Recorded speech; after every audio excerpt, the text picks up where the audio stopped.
भाजप विधानसभेला भाकरी फिरवणार असल्याचं कळतंय, कारण सुमार कामगिरी असलेल्या आमदारांची तिकीटं कापली जाण्याची शक्यता आहे। सुमार कामगिरी असलेल्या आमदारांना 2 महिन्यांचा अवधी दिला जातोय। कामगिरी सुधारली नाही तर तिकीट कापलं जाण्याची शक्यता आहे। देवेंद्र फडणवीस या संदर्भात मतदारसंघनिहाय आढावा घेत असल्याचं कळतंय।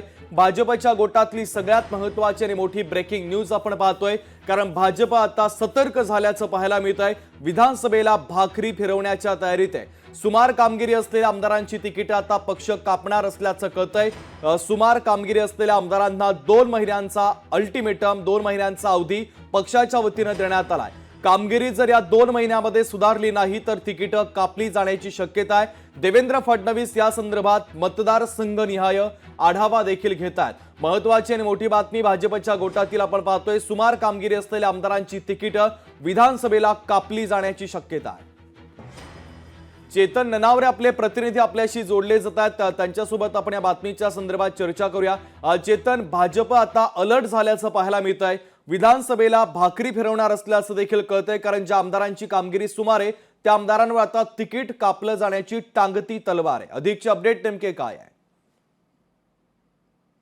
निश्चितच शुभम, एकंदरीत जर आपण लोकसभा निवडणुकीचे निकाल पाहिले असतील तर त्यामध्ये कुठेतरी विधानसभेमध्ये ज्या ठिकाणी भाजपचेच आमदार होते त्या ठिकाणी कुठेतरी उमेदवारांना पिछाडीवर राहावं लागलं होतं। आणि यानंतर मराठवाडा असेल, विदर्भ असेल, कोकण असेल, मुंबई असेल, या विभागातील आमदारांशी आता स्वतः उपमुख्यमंत्री देवेंद्र फडणवीस 1 to 1 संपर्क करत आहेत, त्यांच्याशी चर्चा करत आहेत।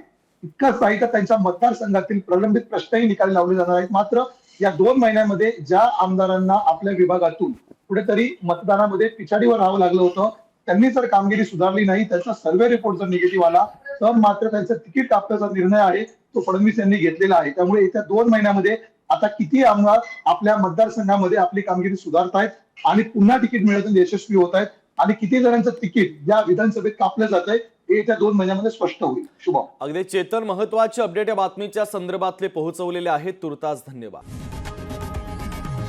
लोकशाही मराठी ऐका, पहा, जागरूक रहा।